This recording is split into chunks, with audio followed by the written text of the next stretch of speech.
All right, welcome everybody. I know we'll have a few that will be joining as we move along, but I want to go ahead and get started, and I'll pop up the slideshow in just a second, but I wanted to introduce myself. So good afternoon. Welcome to the College of Arts and Letters summer orientation presentation, virtual presentation. I'm Dr. Tracy Zimmerman. I'm the interim dean of the College of Arts and Letters, and I'm also a professor in the School of Writing, Rhetoric, and Technical Communication. And I'm just delighted to serve as your presenter today. My main goal is to answer your questions. I'm going to give you a lot of information just to give you a sense of like expectations, supports, experiences, opportunities that you can have in the College of Arts and Letters. But my main goal is to answer your questions. I'm also an alum from back in the day.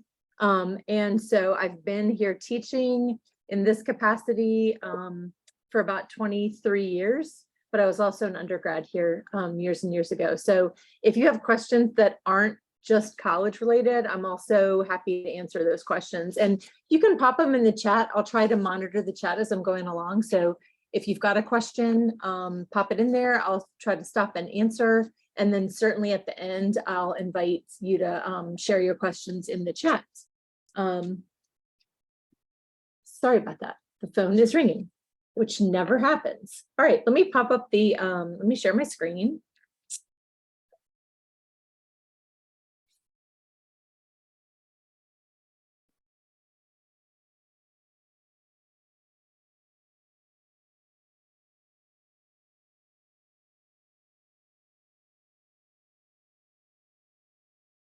Right.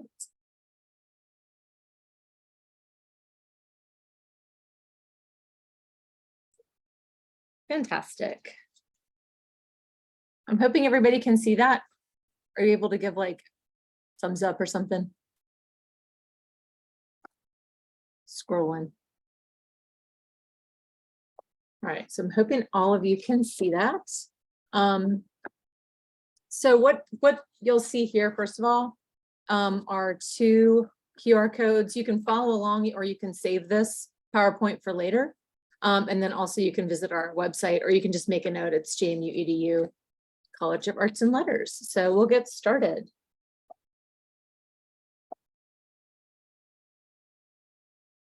So a little bit about the College of Arts and Letters at JMU. We're a vibrant community of change makers, question answers, and forward thinkers.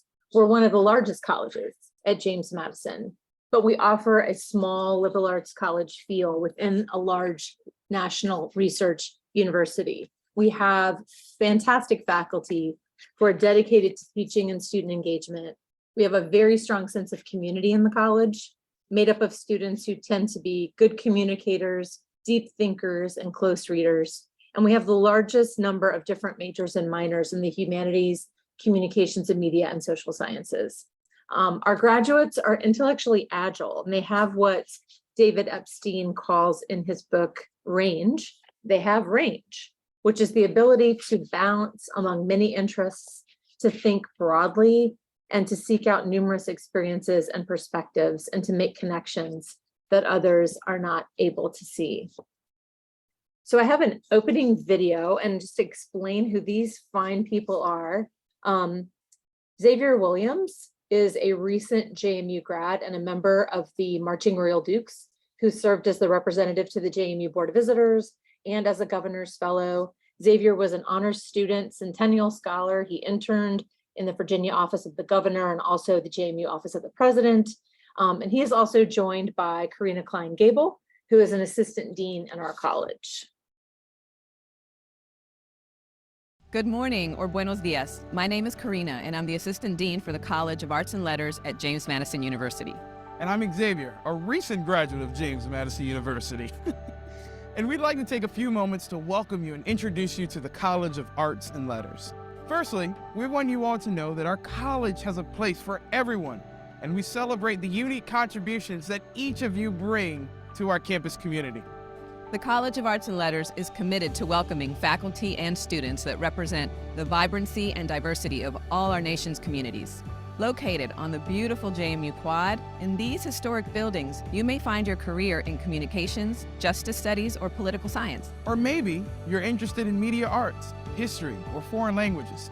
Wherever your passion leads you, our committed faculty will support and inspire you, providing learning opportunities inside and outside of the classroom. We know the world today may seem complex and challenging, but studying the humanities and social sciences can give you a better understanding of the cultures and the systems around us, and prepares you to think critically. Gaining a broad understanding of the human experience and applying that to your career goals will create a new generation of effective leaders. The College of Arts and Letters is more than just an academic space. It's an opportunity to ask yourself a very important question. How will you influence your world?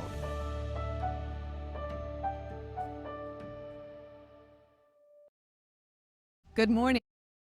So a little bit about the college, an overview of the college. I've already mentioned we're one of the largest colleges at JMU. We have over 3,100 students who are majoring in a Cal discipline.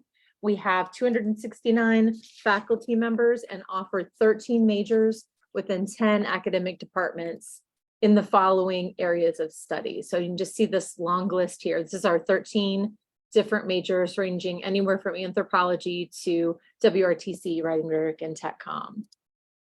We have a number of unique learning opportunities that you can take advantage of in our college, and I just want to give a quick overview of these. And again, if you've got questions, there will be time at the end, but pop them in the chat. I'm happy to answer your questions.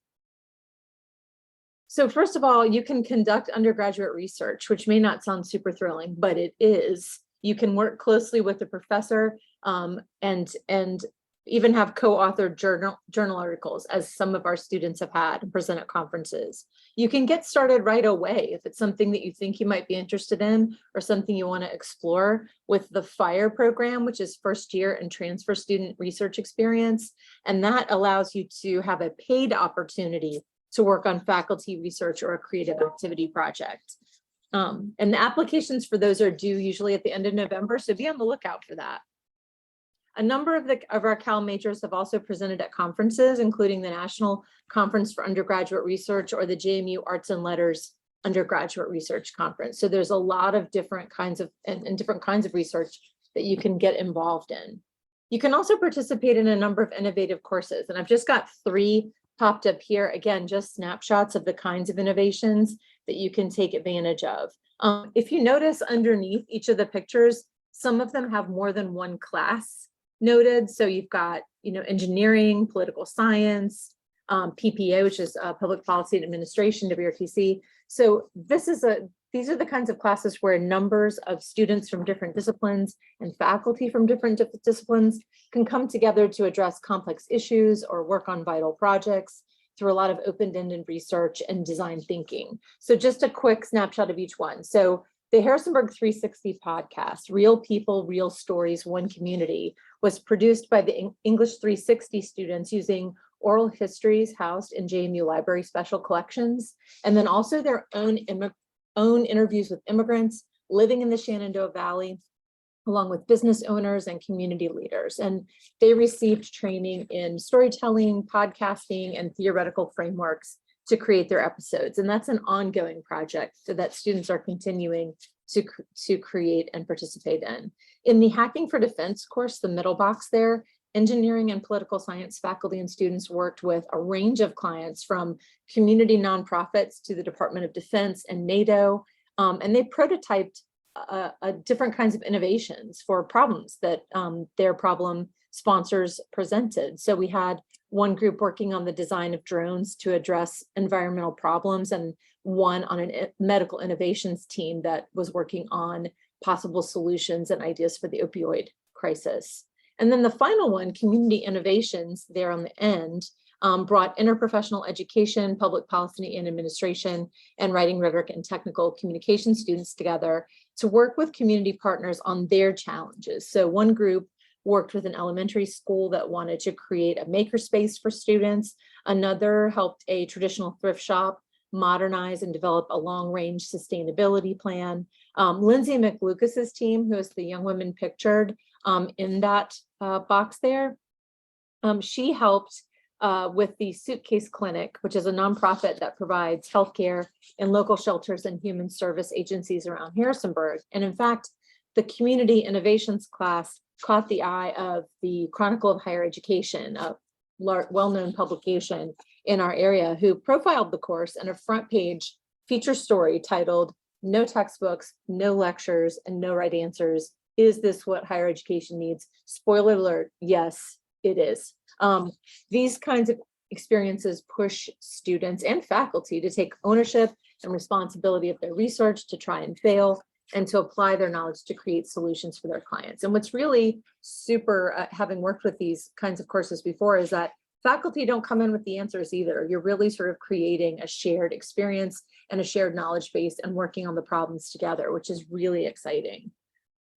Also for community engagement, certainly our college leads the pack in community engagement opportunities for our students. And so here's just some highlights. Our Popular Justice Studies major has partnered with the social work major, which is in a different college, in the College of Health and Behavioral Studies, to create the Innovation Center for Youth Justice. We offer a youth justice minor. And this summer, we launched a national internship placement program that matched interested students with youth justice practitioners in spaces across the nation. We have the highest participation in Peace Corps, and JMU is top 20 nationally for that participation.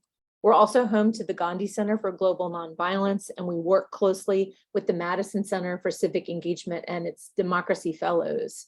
And we certainly have a number of courses, you've seen some of them already, where students can engage with the community. The image pictured here, because Case Watkins is just a delightful fellow in his hat. So I want to speak to that. He is a Justice Studies professor, and he's working with his students on the Jubilee Climate Farm to address food insecurity in the Shenandoah Valley. Another example that isn't pictured here is Dr. Marion Mason's Spanish translation and interpretation course, where students work with schools, courts, and other local organizations to practice and do translations for them. So internships and study abroad, students in all of our majors have opportunities to pursue internships, and we certainly encourage that, and we encourage that early and often, both paid and unpaid, but of course we prefer paid. Many departments award internship credit, and all students have access to JMU's Career Center, which has a designated liaison for our college. The JMU Washington Semester Program offers a number of opportunities for students to pursue full-time internships in Washington, DC. And we're also a leader in study abroad at JMU. Our professors in Cal have designed and led over 100 unique study abroad courses in 24 countries on 5 continents. So the video here, you're going to hear from one of our students who did both. She did an internship, but she did it abroad. Hi, my name is Lily Gates. I am a double major public policy and philosophy. I interned with the U.S. Department of State down at the U.S. Embassy in Panama, and the whole experience was about 10 weeks. I was an intern in our public affairs office. One highlight from my summer was a project I got to work on from start to finish. It was a no-waste 5K, which is very important for Panamanians because they're moving towards a more environmentally friendly lifestyle in general. And so I got to be the point of contact between a local nonprofit, a local business, and our office. In the end, very rewarding to see so many different people come together and put on a really awesome event. My biggest takeaway, having my eyes be open to just how big the world is, just how many people there are here, and how beautiful it is to be humbled by a different lifestyle and use that moving forward.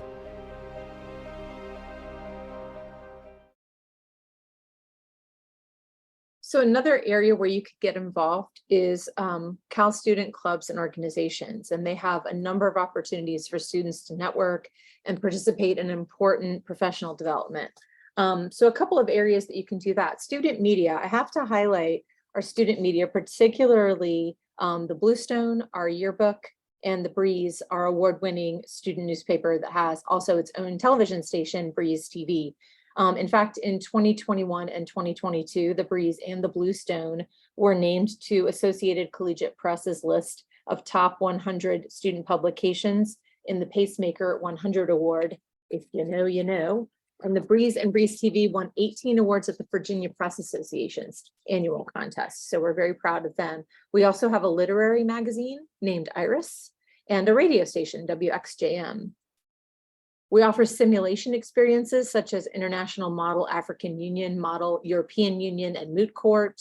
We have very active debate and speech teams. In fact, our debate team won the 2022 Novice Championship and finished number 4 in the nation. And we have a number of clubs by major. So we have, as an example, advertising, public relations, Society of Professional Journalists, but there are different kinds of student orgs within the major you might choose.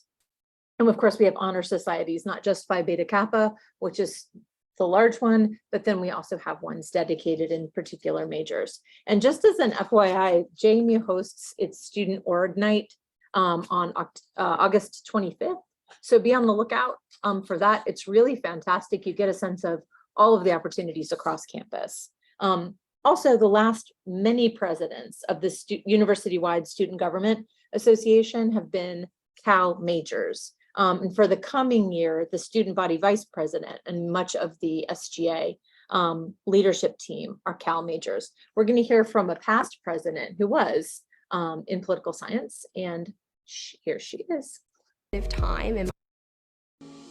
been such a transformative time in my life. I feel like I've really discovered who I am and where I want to go. SGA, that's really where I found my place on campus. So I joined my freshman year, found my people, and found just other people who were passionate about politics and government and wanted to make change on campus. So I thought that was really cool and different.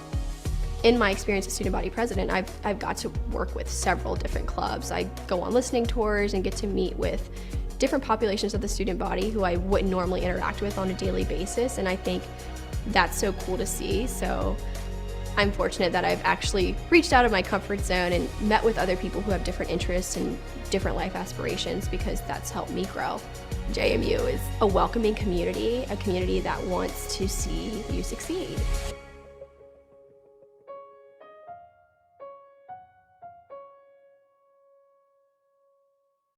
So not just while you're here, if we're looking beyond, and you might be thinking like, I'm just getting started, but I think it's good to sort of see the whole arc of what you could have when you're here and what you will have. And so Arts and Letters in the working world, just want to give some snapshots of where some of our alums are now and how they're showing up in the working world. So the first person that you'll meet is one of our alums, April Armstrong, who is a CEO of AHA Insight, which helps top executives succeed with high stakes change. She'll tell you a little bit more about that.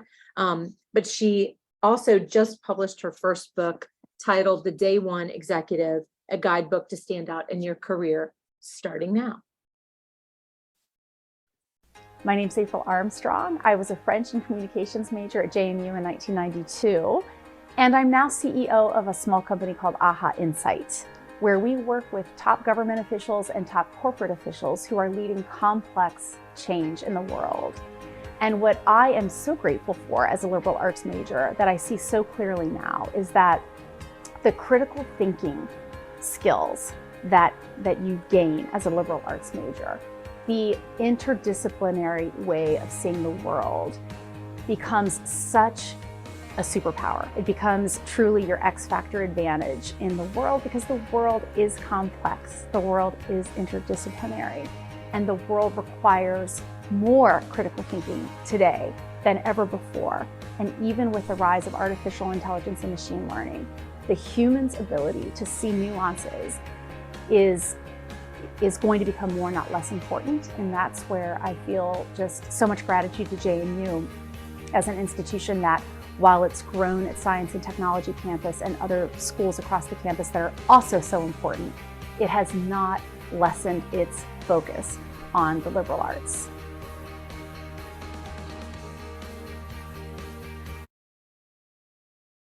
As another example, Allison Capley is a 2016 WRTC major who now works as a biomedical researcher and health science writer who translates complex health information into plain language by collaborating with subject matter experts and other program strategists to provide better access to public health services and resources.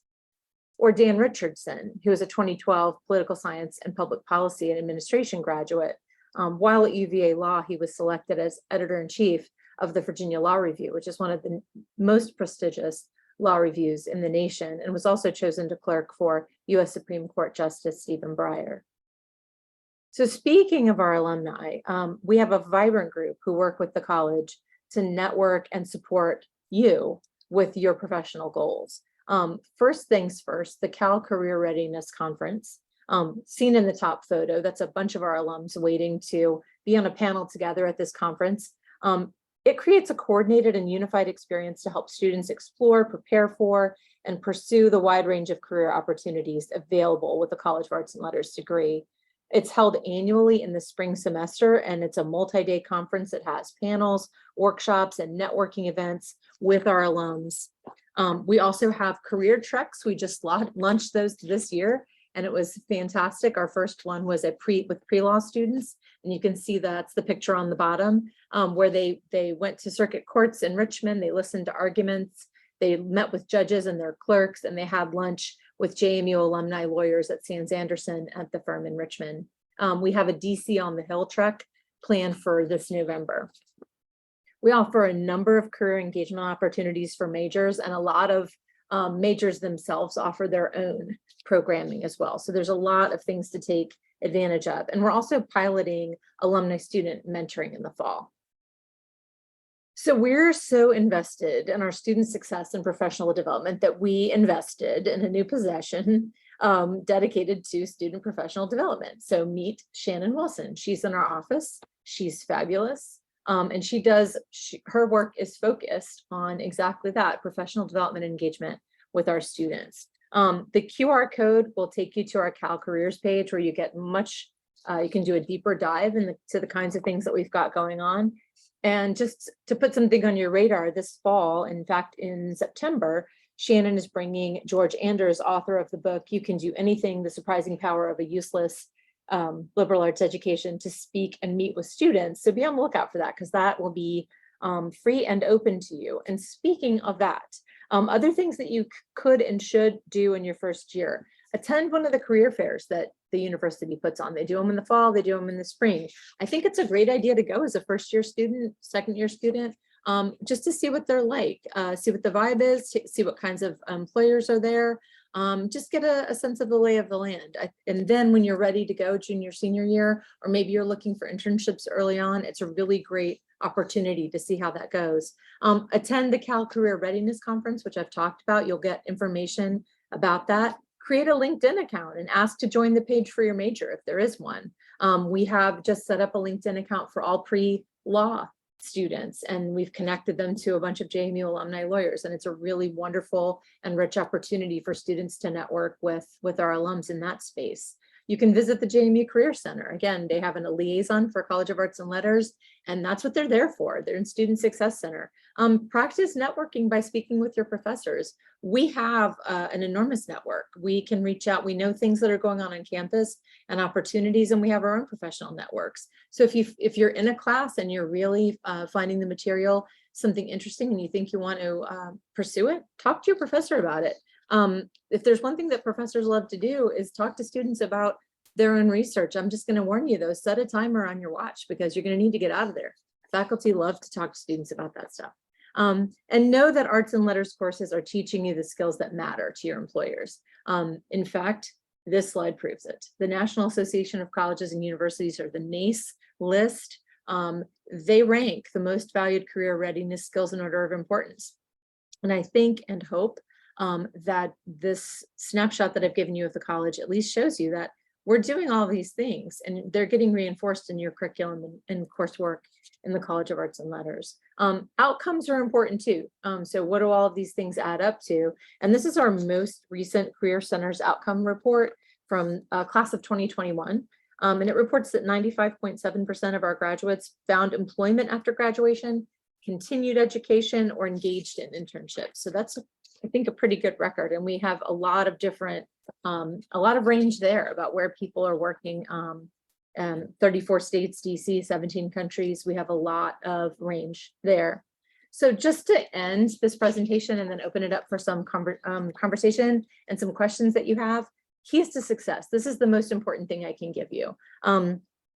I think you can see our college works really hard to provide innovative classroom experiences, experiential learning, and professional development to our students. The key is you've got to take advantage of it. We look at the whole person. We teach the whole person in our college. So we have some keys to success in all those areas. So academic, personal, and professional. First and foremost is to show up. Take responsibility for your own experience. Be an active participant. Go to class. Some classes will be larger, but they're not enormous. And a lot of them are smaller and discussion based. So you'll miss a lot if you miss class, because those are intangibles. Those are creating and building community and building knowledge. And it's really hard to get that back. It's not just straight up content. Go to office hours. You don't need a reason. Faculty are humans. Faculty love talking about their class. They love talking about their research. They love talking to students. You're not going to bother anybody by showing up to office hours. That's why they're there. And they'll be glad to see you. Go to events, peer events, department events, career events, interesting speakers, not interesting speakers. You're following me. I mean, you just don't know. You don't know what you don't know. And so if there's a speaker that you're like, what the heck, what is this? Like, go check it out. You might really catch a fire on something that you didn't think you would.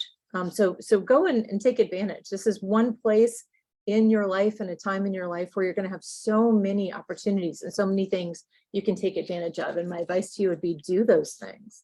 Go to the Student Success Center. It's aptly named. It is there for your success. It has a hub of resources that are for academic, physical, mental health, professional supports. It's got Dunkin' Donuts, like whatever your reason. I don't judge. Go to Student Success Center. It's amazing. Go to the library. Obviously not Carrier Library, as you will see if you have not already. They are redoing it and bedazzling it and improving it to make it bigger, better, faster, and stronger. So don't go to that library, but we have Rose Library. We have a number of resources. Everything's there, and study spaces where you can concentrate. Communicate, be thoughtful, deliberate, respectful in all your communications, especially and including emails. If you've got a question or problem, communicate with your faculty, communicate with your advisor, don't disappear. Meet with your faculty or advisors in person if you can. Manage your time. You hear this probably over and over again, and it's really not a mantra or a concept, it's a thing. Your life will be different, probably less structured than in high school. You'll have a bit more freedom perhaps, but falling behind is cumulative. So start strong, mapping out when you're going to study, eat, exercise, sleep, park your car. Hopefully you don't have a car to park, but if you do, over budget time to find parking. And if you don't know how to manage your time, ask for help. And I would say ask for help is, ask for help, ask for support. It's a community. We all do this together. You're not in this by yourself. If you have questions about a class, talk to your faculty member, talk to an advisor. You can come to the dean's office. Madison Advising Peers, you have students trained to assist, and they're wonderful, and it's great to sort of talk to your peers. Those are MAPS, Madison Advising Peers. Academics more broadly, there's learning centers in the Student Success Center that can help you with note-taking, exam taking, study skills. There's Office of Disability Services, all of those places in student success.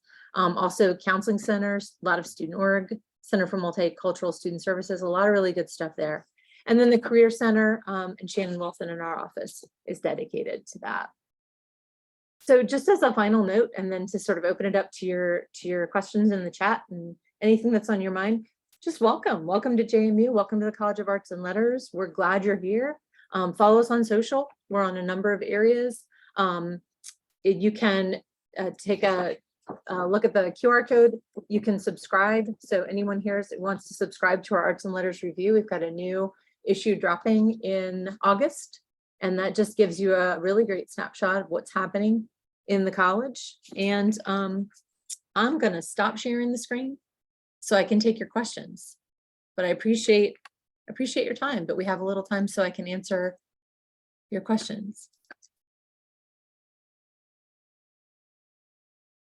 And I've got I'm on the chat. If you've got questions.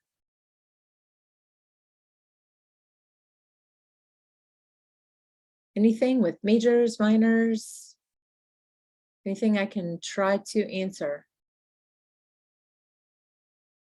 I'm a Virgo, just in case, because I think that was probably a question you had, but you may not have wanted to ask. So it's getting on good Virgo energy here in a little bit. More opportunities for pre-law students. Fantastic. What you'd want to do, and that is, what you would want to do with that is to make sure when you are declaring, you can declare pre-law. It does not hurt you to declare pre-law. If you change your mind, it doesn't mess up your transcript or anything. What it does do is it gets you on our list. So you'll be aware of all the opportunities and programming that we have, such as the career treks. There's also Phi Alpha Delta, which is a society, a Greek society for pre-law. So it's a pre-law society. You can join PAD. Another thing is you can check out our website, and I will try and hopefully succeed. I'm going to drop the website into the chat.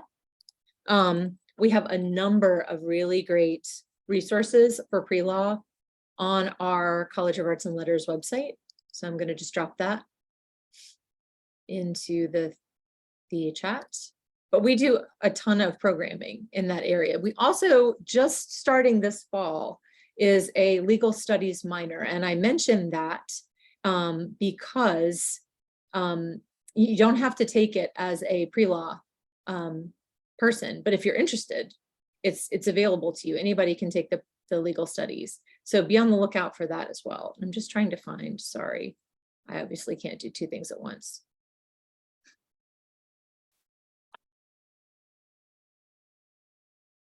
Pre-law at JMU. I'm just going to drop that into the chat so you can take a look at that. I'm also one of the pre-law advisors. I have a master's in law from Seton Hall Law. So I help with the pre-law programming. My concentration was in intellectual property law, but we have a lot of different people on campus who have JDs and other higher degrees in law. And we are here to help and advise. Thanks for your question. Other questions you have? We have 11 minutes. This is gold. Absolutely. Great question. Would a film minor go well with media arts and design major? I have two answers to that. Yes, absolutely. Fantastic. And it goes well with whatever major you have. The thing about minors, so I'm glad you brought this up. There are, I'm going to say like 100 minors at JMU. Just pop, you don't believe me, go to the JMU site, type in minors, and there's a list of minors, and they are phenomenal. I mean, anywhere from like robotics to nonprofit studies. I mean, it's amazing. And what I would say to you is, you know, follow the things that are interesting. You'll make these connections, right? You'll make the connections that you need. But it's great. So if you're interested in film studies, you're like, I'm going to do film studies minor, regardless of my major. I think it's a great opportunity. Also, minors provide you access to courses that you would not otherwise have access to. So always take a look at, and you'll find this out when you're registering. You know, you have to be in certain, buckets. You know, are you first year, then you get access to this. Or if you're a major or minor, you get access to these courses. If you're not, you may be able to get an override with permission of instructor, but it's nice to have access to those courses. So, oh yeah, I would definitely encourage. Film studies is a fabulous minor, but I mean, I'm biased. There's so many good minors out there. But do check out. And because I did such a great job, and y'all know, because you saw me,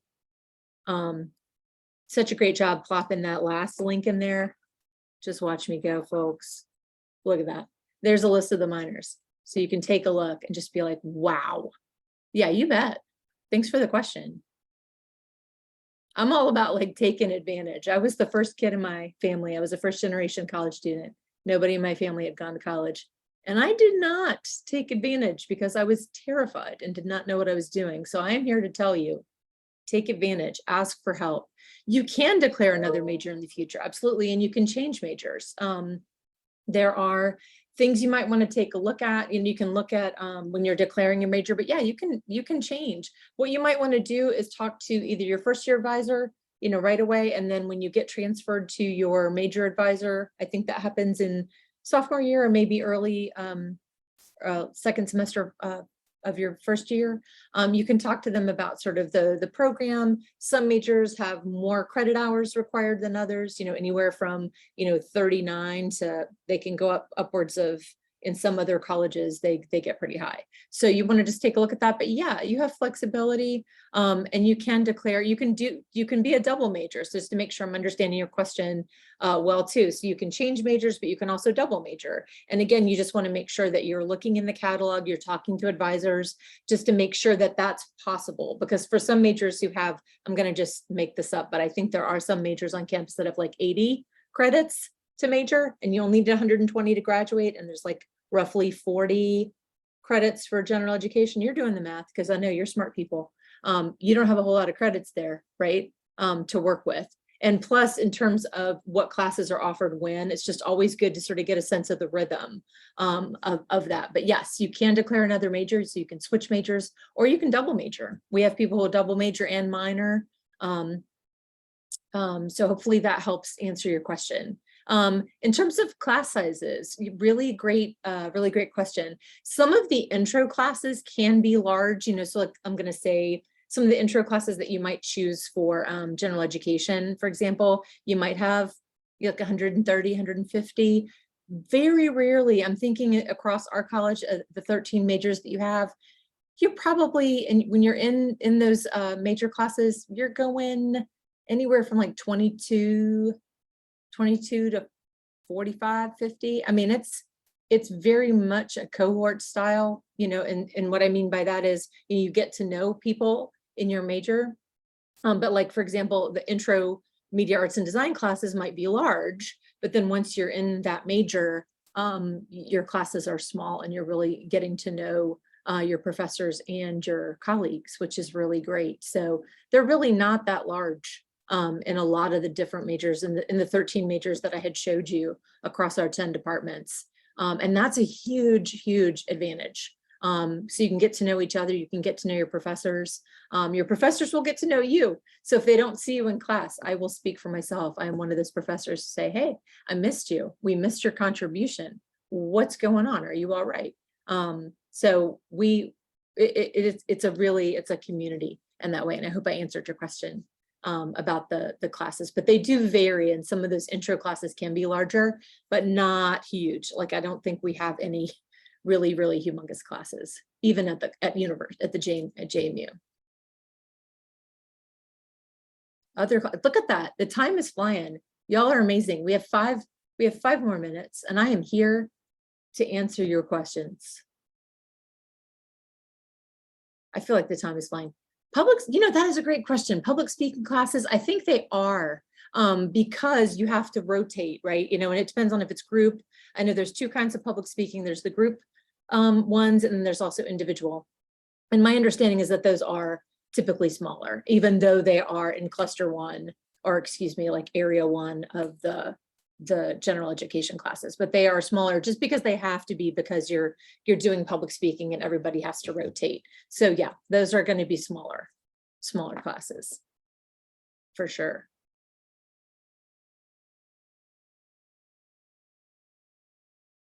Is this helpful information, y'all? Just doing a quick crowdsource. Hopefully you're getting a good snapshot of what's happening in the college. Yes. Oh, yay. Thanks, y'all.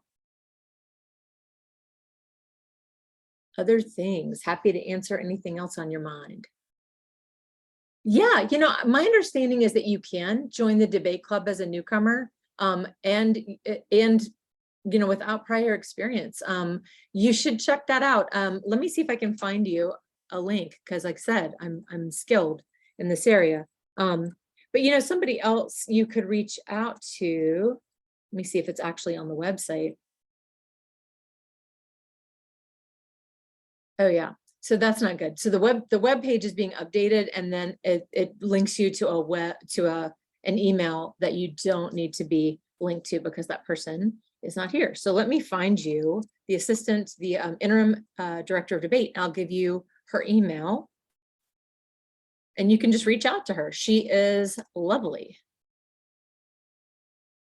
Her name is Taylor, and I want to make sure I get her last name, Dr. Taylor. Everyone's holding their breath. as I navigate.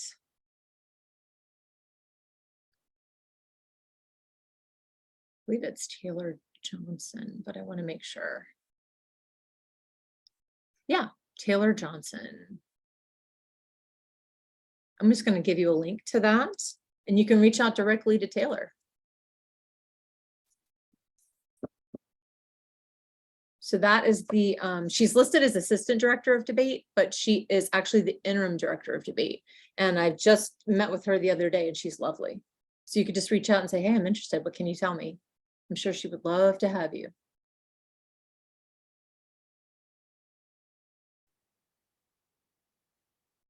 Other things on your mind?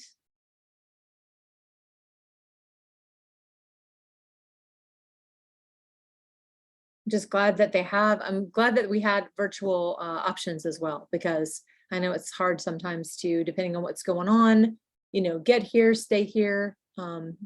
So I want to make sure that you're getting the information that you need and I can be as helpful as I can.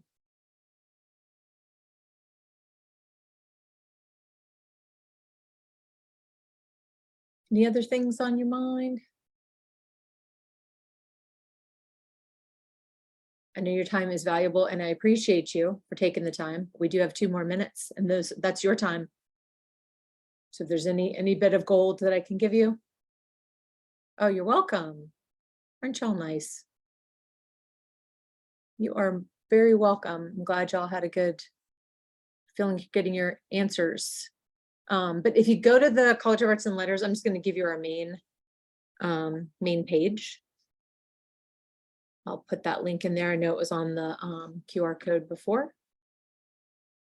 But this gives you a nice snapshot of the college, which includes all those departments, and you have the ability to then drill down, pick departments that you're looking at, look at their department web pages, right? So you can spend some time looking around because it's a really exciting time. And we're excited to have you come to JMU. It's a fantastic place. Like I said, I've been here since I came here as a freshman in 1988 when they just got to be 10,000 students. It's gotten to be pretty incredible place.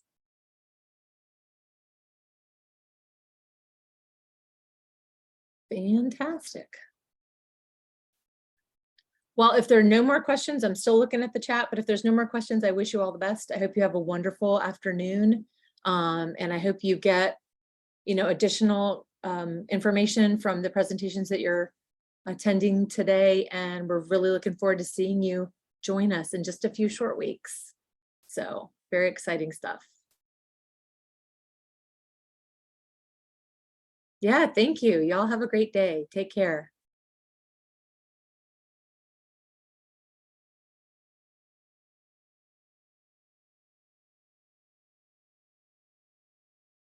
You bet. Have a great day.